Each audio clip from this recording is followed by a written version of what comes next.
Baik, silahkan kedua kelas disiapkan dulu kelasnya. Duduk rapi. Siap, berdoa mulai. Bismillahirrahmanirrahim. Raditu billahi rabban wa bil islami dinan wa bil muhammadin nabiyyan wa rasulah. Rabbi zidni ilma wa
Vinata dengan Rizky.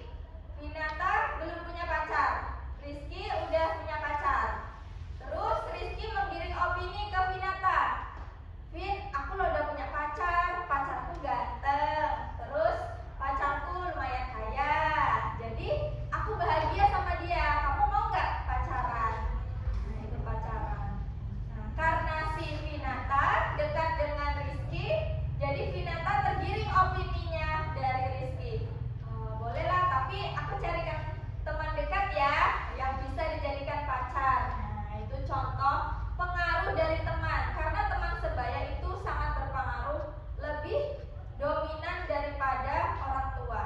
Nah, kadang Ananda sulit untuk mendengarkan nasihat dari orang tua, tapi lebih percaya dengan teman sebaya Ananda. Betul atau tidak?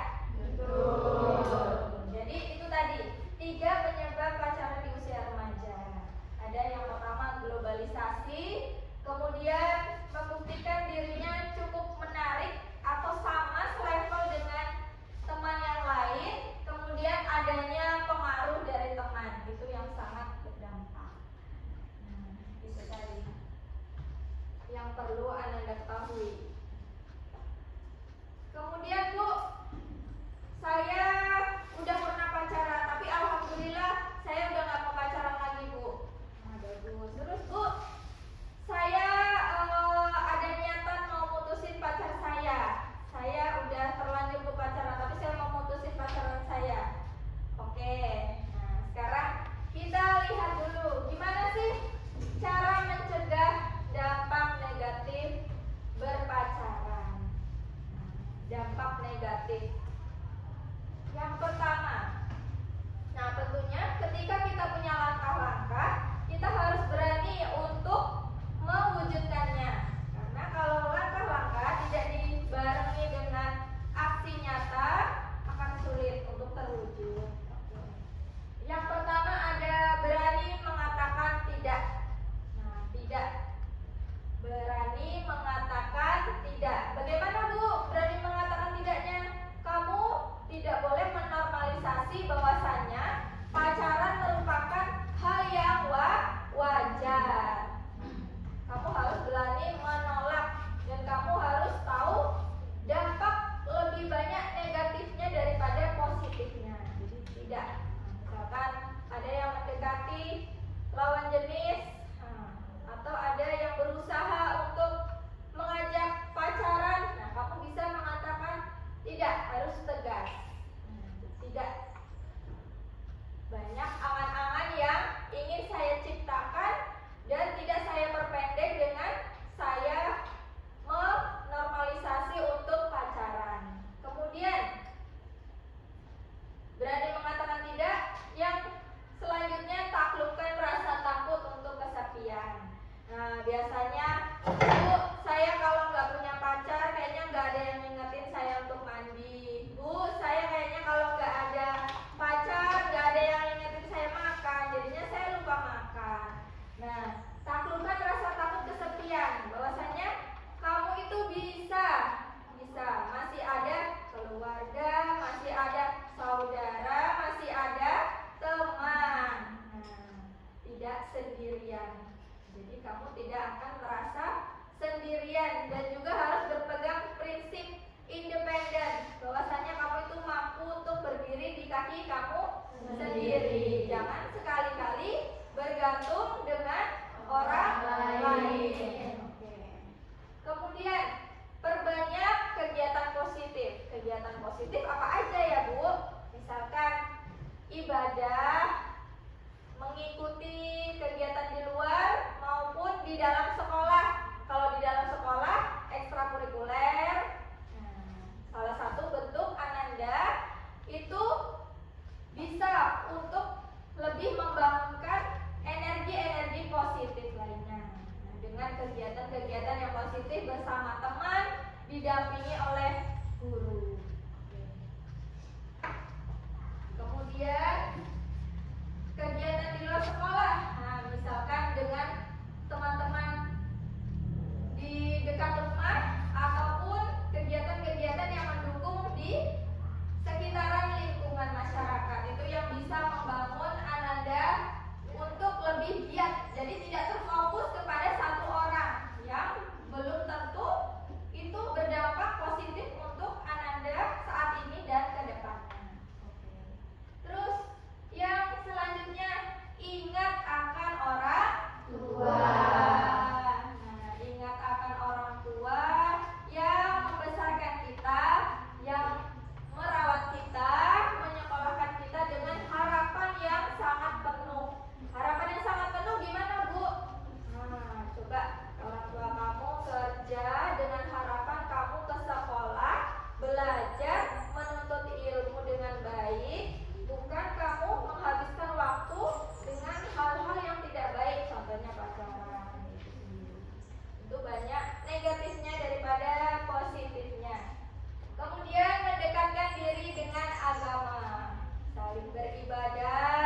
sebagian besar ketika memutuskan untuk pacaran di usia sekolah, di usia remaja itu prestasinya menurun. Kenapa? Yang pertama, lebih fokus kepada pacarnya, bukan bagaimana tugasnya sebagai seorang pelajar, yaitu belajar. Kemudian sering begadang juga, menghabiskan waktunya dengan pacar kesana kemari. Nah, itu juga menyebabkan menurunnya prestasi belajar. Kemudian ada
Waktunya 2 menit lagi ya.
Sudah, waktunya habis ya.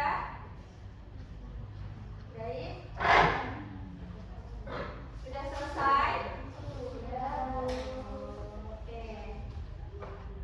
Jadi, Ananda setelah sudah selesai mengerjakan lembar kerja peserta didik, Ibu minta perwakilan dari kelompok untuk mempresentasikan ke depan.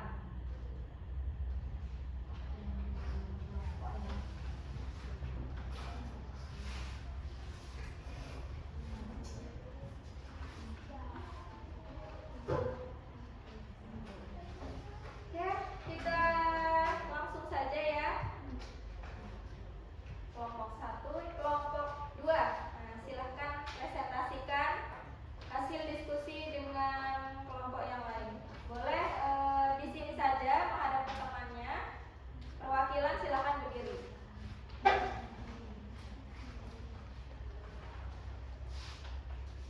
Assalamualaikum warahmatullahi wabarakatuh. Waalaikumsalam warahmatullahi wabarakatuh. Terima kasih kepada Ibu Iin yang telah memberikan waktu saya untuk mendiskusikan atau memberikan jawaban tentang kasus dampak berpacaran. Di sini terdapat kasus 1 dan kasus 2. Di kasus pertama ada kisah tragis cinta, kenal di medsos, pacaran 7 bulan hingga dibunuh kekasihnya karena cemburu. Pertanyaan yang pertama, dari kasus di atas, apa dampak negatif yang dialami cinta dan apa dampak pacaran yang mengalami Harvey? Jawabannya adalah dampak negatifnya yaitu dapat mendapatkan penganiayaan atau kekerasan dan pembunuhan. Dampak yang dialami Harvey adalah sakit hati dan cemburu, kemarahan emosi yang tidak terkontrol, dan terjerumusnya pidana penjara bahkan hukuman mati. Pertanyaan yang kedua, agar kalian tidak kena kasus serupa langkah-langkah apa yang dapat kalian lakukan untuk mencegah dampak negatif berpacaran? Langkah-langkahnya yaitu mengetahui dampak negatifnya, belajar dari kesalahan orang lain, terus tidak berpacaran di usia remaja, perbanyak kegiatan positif, dan menghabiskan waktu untuk teman dan keluarga. Kasus yang kedua adalah diperkosa pacar dan 12 temannya, Bunga Pendarahan. Pertanyaan yang pertama, Untuk mencegah kasus ini terjadi, mestinya apa yang dilakukan Bunga ketika akan menonton konser? Jawabannya adalah ia harus didampingi teman atau orang tuanya jika harus pergi kemana-mana ataupun saat melihat konser. Apalagi konser itu merupakan kerumunan orang-orang yang banyak. Yang kedua, dampak negatif apa yang terjadi pada Bunga? Jawabannya yang pertama adalah hilangnya masa depan Bunga. Yang kedua, hilangnya semangat untuk mengalami kehidupan. Yang ketiga, terjadinya kehamilan di luar nikah. Yang keempat, overthinking yang berlebihan. Pertanyaan yang nomor 3, dampak negatif apa yang terjadi pada pelaku pemerkosaan? Yang pertama, terjerumusnya pidana atau hukuman mati. Yang kedua, mendapatkan hukuman mati. Terus yang ketiga, mencemarkan nama baik keluarga. Yang keempat, supaya kasus seperti ini tidak terjadi, apa saja yang dapat dilakukan remaja? Yang pertama itu tidak berpacaran di usia remaja. Yang kedua, perbanyak kegiatan positif. Yang ketiga, ingat akan orang tua. Dan yang keempat, mendekatkan diri dengan agama. Itu saja Bu, diskusi dari kelompok 2. Baik, terima kasih kepada kelompok 2. Silakan duduk, Anissa. Ya Bu. Nah, jadi dari pemaparan kelompok 2 yang diwakilkan oleh Anissa, di sini kita bisa melihat contoh kasus yang terjadi dengan contoh kasus yang sudah kalian isi dan teman kalian paparkan. Nah, jadi Ibu apresiasi bahwasannya kasus tersebut itu merupakan dampak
saya mengetahui beberapa hal, Bu, yaitu seperti dampak berpacaran, langkah-langkah mencegahnya, dan risiko berpacaran di usia remaja. Jadi dengan pembelajaran kita hari ini, kita para siswa jadi tahu dan dapat menerapkannya di dalam kehidupan. Oke, baik. Terima kasih Vinata. Oke, selanjutnya setelah melakukan layanan bimbingan konseling pada hari ini, Ibu akan memberikan penugasan untuk pertemuan kita di minggu depan. Nah, jadi untuk minggu depan silakan Ananda siapkan poster tentang dampak negatif tentang berpacaran. Nah, untuk minggu depan sudah selesai dan Ananda buatnya itu menggunakan desain Canva boleh atau desain yang lain. Nah, jadi minggu depan sudah ada dan nanti akan di-share ke media sosial. Oke? Oke, Bu. Alhamdulillah serangkaian kegiatan layanan pada pagi hari ini sudah tersampaikan dengan baik. Nah, tadi dari awal